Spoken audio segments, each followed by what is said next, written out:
You know those moments in tech where you try something new and your brain just does that little double take, like, hold up, this might actually be the future? Well, after doing my last video on the Apple Vision Pro 2, which, let's be honest, has some of the wildest displays and gestures we've ever seen, I thought I was going to be spoiled forever. Once you try the Vision Pro 2, everything else should feel average, right? But then I got my hands on the Samsung Galaxy XR, and listen, this thing surprised me. We're talking about a headset that doesn't just try to copy what Apple's doing. It takes a different angle, more friendly, more familiar, more, yo, your nan could probably figure this out if she had to. And that's kind of refreshing. Now, before we get into whether this thing actually stacks up next to Apple's mega expensive spaceship visor, let me set the scene properly. Because the Galaxy XR gave me that same future just arrived moment that the Vision Pro 2 did, but in a way that feels a bit more accessible. So sit back, chill, and let's go through it. Hey everyone, welcome back to Ace Tech Detective, the channel where we crack open the hottest tech mysteries and expose the truth behind the hype. Last time, we investigated the Apple Vision Pro 2 and uncovered how Apple tried to fix nearly everything people complained about in version 1. And today, well, today's investigation might be even more interesting, the Galaxy XR. This one has a completely different vibe to the Vision Pro. It feels more open, more flexible, more like something the average guy might actually use each day. The cool thing is that when you fire up the Galaxy XR for the first time, nothing feels alien. The menus look familiar, the apps make sense, and the gestures don't make you feel like you're rehearsing for a mime show. It's built on Android XR, so if you use an Android phone, you'll instantly feel at home. Even if you're an iPhone user, the whole experience still feels surprisingly intuitive. Now let's talk design, because look, if you're wearing something on your face, you're going to get looks. The Galaxy XR actually surprised me here. It's sleek, it's compact, and it doesn't scream, "I paid $4 grand for this." Compared to the Vision Pro 2, which is a beautiful device but undeniably bulky and screams Apple product, the Galaxy XR feels lighter and more understated. It's still a headset, you're still going to get looks if you walk around in public wearing it, but it doesn't feel as heavy, and for longer sessions that's huge. Comfort is often the thing that kills XR headsets, and Samsung clearly paid attention here. Let's jump into the displays. Samsung is using these bright, crispy Micro-OLED displays that pop like crazy. I'm talking deep blacks, sharp text, great contrast.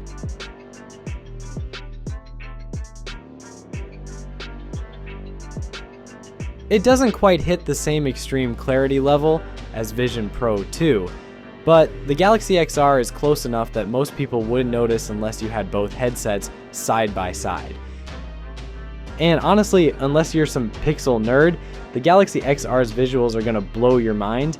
Everything just looks clean, real, stable.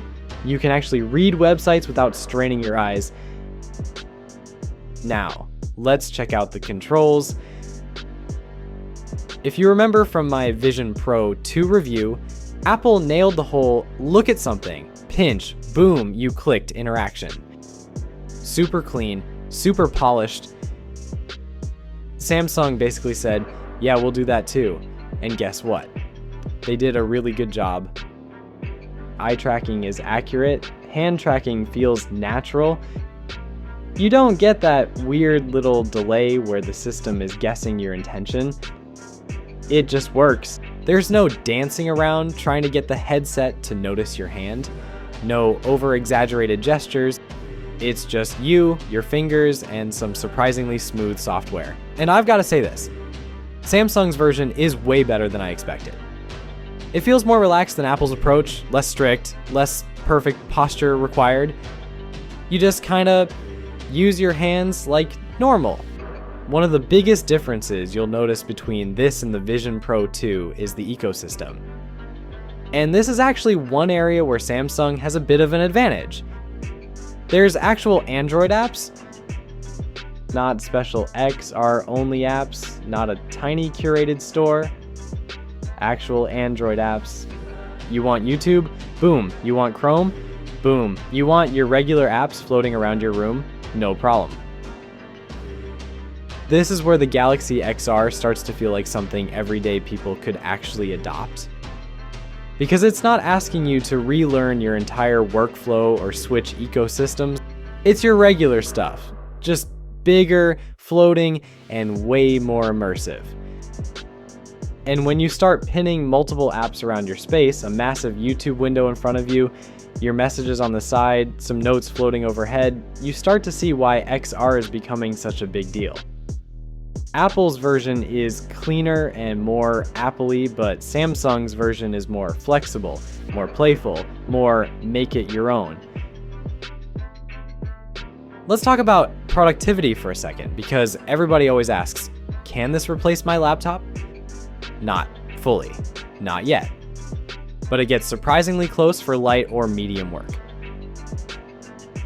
Typing on a virtual keyboard still isn't fun. I don't care which headset you use, it's never going to beat a real keyboard. But pair a Bluetooth keyboard, and suddenly you're working inside a 3-monitor setup that appears out of thin air. When I tested this, I actually wrote a script outline inside the Galaxy XR and it felt natural. Not forced, not gimmicky, just useful. And that's one of the biggest differences between this and the Vision Pro 2. Apple feels incredibly polished, but sometimes almost too premium for casual use. Samsung feels like something you'd actually just chill with and use every day. Now for the fun part, gaming. This thing is a blast. The Snapdragon Silicon inside handles XR gaming like a champ. Things feel smooth, responsive, and the mixed reality games where characters run around your real room are hilarious. I had a little digital creature running across my sofa, and I swear my brain accepted it as reality within seconds. It's not replacing a PS5 or a PC, but if you want those immersive, playful, futuristic experiences, it delivers. Apple's Vision Pro 2 still has better visuals, but Samsung has the advantage of an actual Android gaming ecosystem right out of the box. Now, let's talk AI for a second, because this is where the Galaxy XR feels like a sign of things to come.